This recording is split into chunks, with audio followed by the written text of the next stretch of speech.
우리는 예수께서 6월절 만찬 자리에서 보여주신 네 가지 행동을 통해서 그 예배의 참 모습에 대해서 보고 있습니다.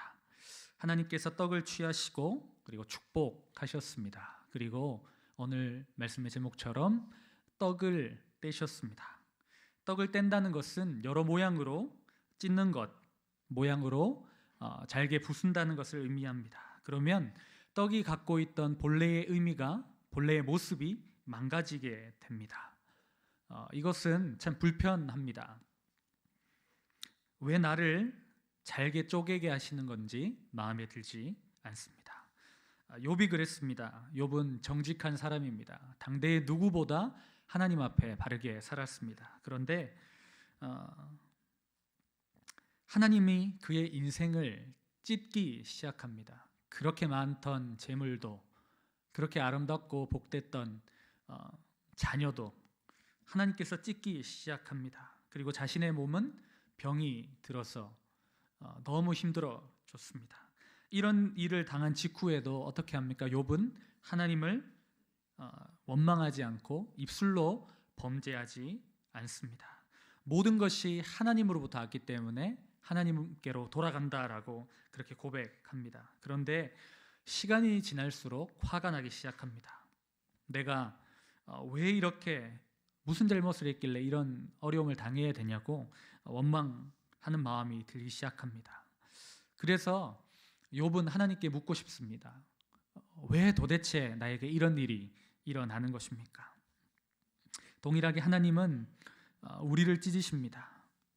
구체적으로 무엇을 찢으시는 걸까요? 그냥 우리에게 복을 주신다고 하셨는데 복 주시는 것으로 그치면 좋지 않습니까? 그런데 찢으십니다. 왜 선물과 함께 아픔도 동시에 주시는지 우리는 잘 알지 못합니다. 그러나 그 이유를 로마서에서 찾아볼 수 있습니다. 로마서 1장 20절 말씀에 이런 말씀이 있습니다. 세 번역으로 제가 읽어드리겠습니다. 이 세상 창조 때로부터 하나님의 보이지 않는 속성, 곧 그분의 영원하신 능력과 신성은 사람이 그 지으신 만물을 보고서 깨닫게 되어 있습니다. 그러므로 사람은 핑계를 댈 수 없습니다. 이 말씀에 의하면 하나님께서 모든 피조물 가운데 하나님의 흔적을 남겨 두셨다라고 말하고 있습니다. 그렇기에 하나님은 하나님의 존재를 부정할 수 없습니다. 하나님을 모른다고 할 수 없는 것입니다. 그런데 이어지는 21절에 이렇게 되어 있습니다. 사람들은 하나님을 알면서도 하나님을 하나님으로 영화롭게 해드리거나 감사를 드리기는커녕 오히려 생각이 허망해져서 그들의 지각 없는 마음이 어두워졌습니다. 쉽게 말해서 사람들은 하나님을 인정하려 하지 않았다라는 것입니다. 하나님의 존재를 부인한다라는 것입니다. 바울은 사람들이 하나님을 인정하지 않는 구체적인 자리를 말하고 있는데 그것이 바로 마음이라고 이야기하고 있습니다. 28절에 의하면 마음에 하나님을 두기를 싫어한다라고 말합니다. 고발하는 것입니다. 그렇다면 하나님을 두기 싫어하는 그 마음에 무엇을 남겨두는 것일까요? 그것은 바로 자기 자신입니다. 죄에 의해 망가진 자아가 마음을 차지하고 있습니다. 철저하게 자기 중심성이라고 할 수 있겠습니다. 이렇게 하나님을 거부하고 자기 자신으로 채워진 마음은 부패한 마음입니다. 이러한 마음을 가지고 있는 사람을 하나님은 그대로 내버려 둘 수 없으셨다라는 것입니다. 하나님이 부르셨다고 우리의 마음이 달라지지 않습니다. 복을 넘치도록 부어주셨다고 해서 우리의 마음이 변하지 않습니다. 하나님을 두기 싫어하는 마음, 그 마음은 우리 안에 여전히 그대로입니다. 자기 자신으로 충만해져 있는 그 마음을 하나님은 가만히 둘 수 없는 것입니다. 종교개혁자 마르틴 루터의 일화 가운데 이런 일이 있습니다.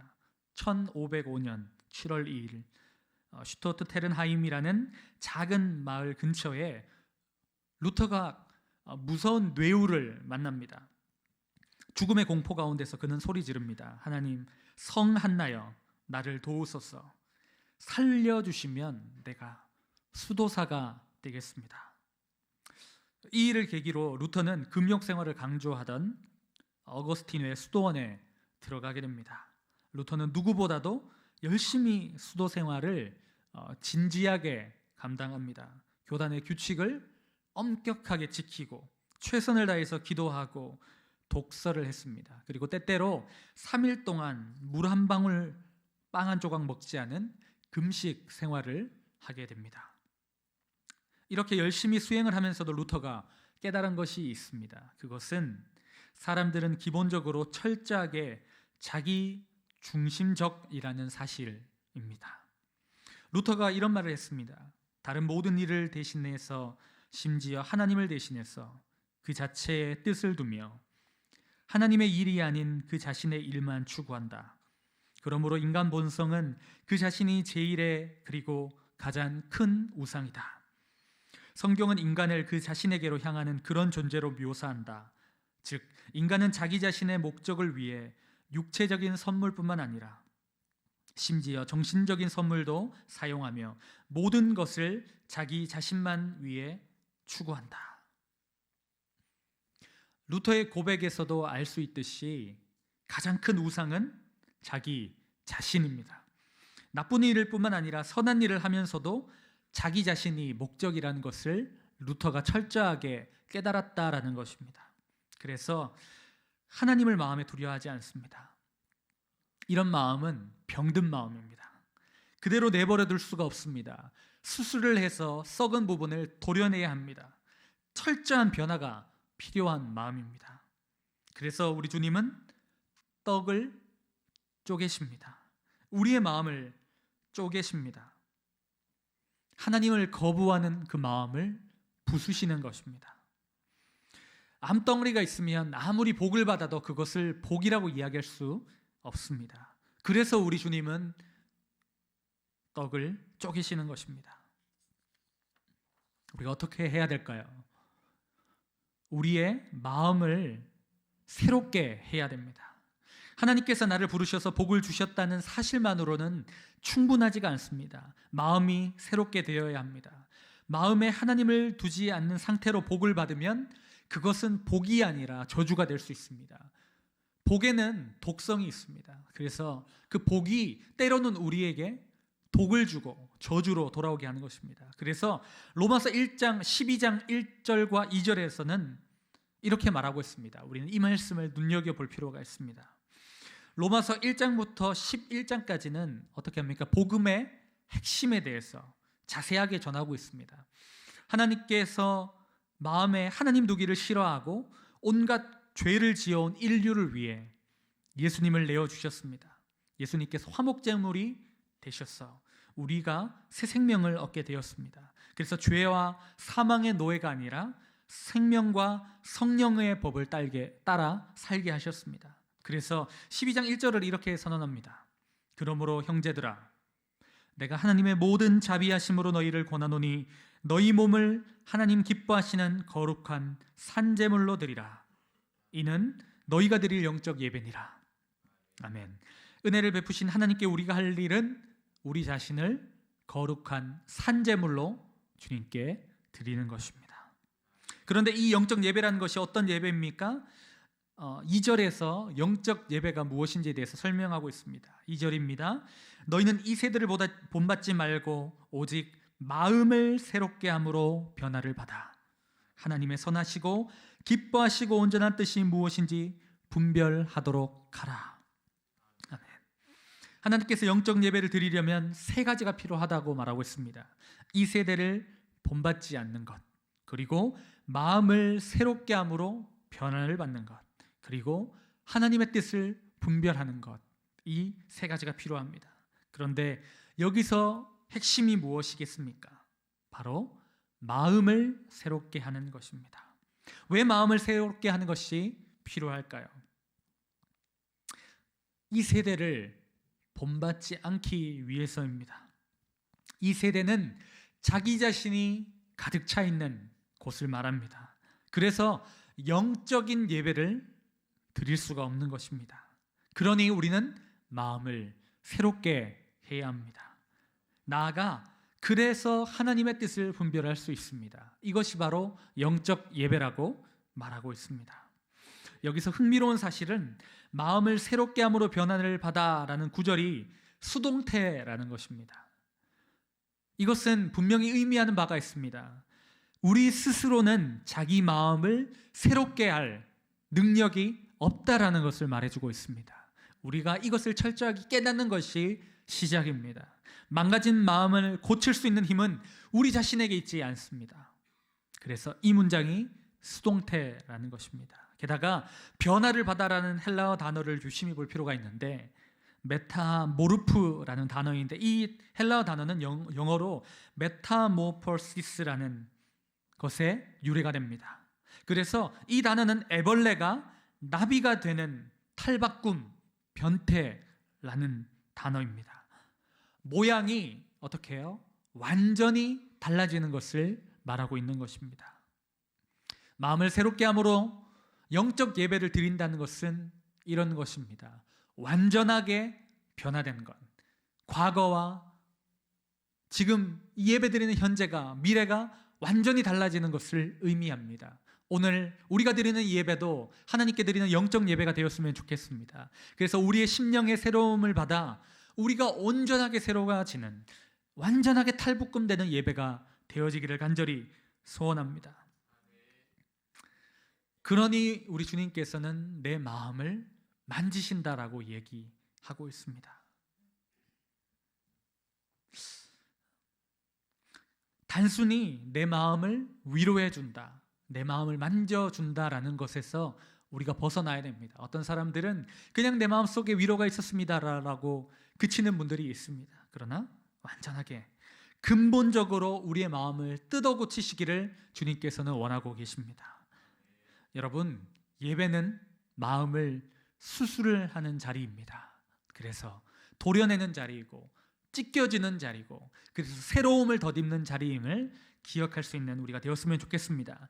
이 세상의 풍조를 따르는 마음이 아니라 하나님의 뜻을 따르는 마음으로 온전하게 변화되는 역사를 경험하는 우리 모두 되시기를 간절히 소원합니다. 구약 성경에 보면 요나 선지자가 있습니다.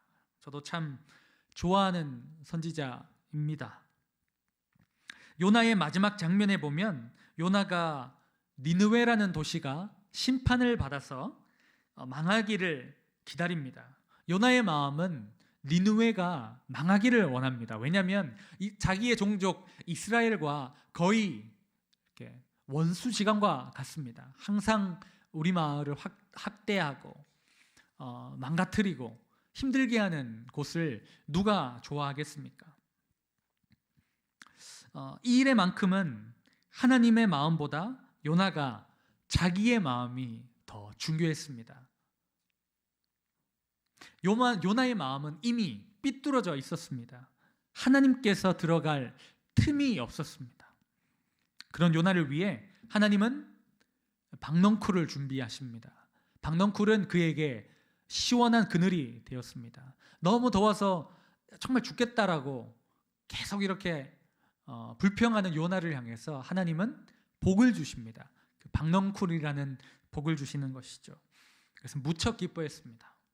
그런데 다음 날 어떻게 되죠? 그 박넝쿨이 다 시들어 버립니다. 요나는 차라리 저를 죽여주십시오라고 하나님 앞에 이제 대들기 시작합니다. 하나님께 화를 냅니다. 그러자 하나님께서 이렇게 말씀하십니다. 내가 수고도 아니하였고 재배도 아니하였고 하룻밤에 났다가 하룻밤에 말라버린 이 박넝쿨을 아꼈거든.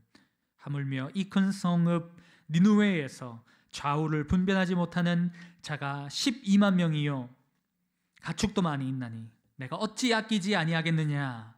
아멘. 박넝쿨은 여러분 축복입니다. 그러나 박넝쿨을 아끼는 요나의 마음보다 더 중요한 것은 니느웨를 아끼는 하나님 아버지의 마음이었습니다. 여러분은 혹시 이 박넝쿨 복으로 만족하고 있지 않습니까? 아니면 진정으로 하나님의 마음을 알고 싶어 하십니까? 오늘도 우리 주님은 떡을 쪼개십니다. 그것은 우리의 마음을 자기 자신으로, 세상으로, 다른 것으로 가득 차 있는 우리의 마음을 쪼개시는 것입니다. 하나님을 거부하는 마음, 하나님께서 들어갈 틈이 없는 그 마음을 부수시는 것입니다. 악한 암덩어리를 제거하는 것입니다. 그 암덩어리가 있는 한 우리의 복은 헛된 것이 되어버리는 것입니다. 그래서 우리 주님은 우리를, 떡을 쪼개십니다. 그 쪼개심을 통해 진정한 수술 가운데서 하나님의 마음을 깨닫고 정말 하나님의 뜻 아래 영적인 예배를 드리며 마음을 새롭게 함으로 변화를 받는 능력을 경험하는 우리 모든 성도님들 되시기를 간절히 축복합니다. 기도하겠습니다. 사랑의 하나님, 우리를 부르셔서 복을 주심을 감사합니다. 그러나 주님, 우리는 나에게만 좋은 것을 쫓아가려는 자기 자신을 살아가는 마음들로 충만해져 있습니다. 우리의 마음을 수술하셔서 쪼개셔서 새롭게 하셔서 하나님의 참된 뜻, 그 뜻을 깨닫고 순종의 열매, 순종의 걸음이 우리 가운데 있게 도와 주시옵소서. 예수님의 이름으로 기도드립니다. 아멘.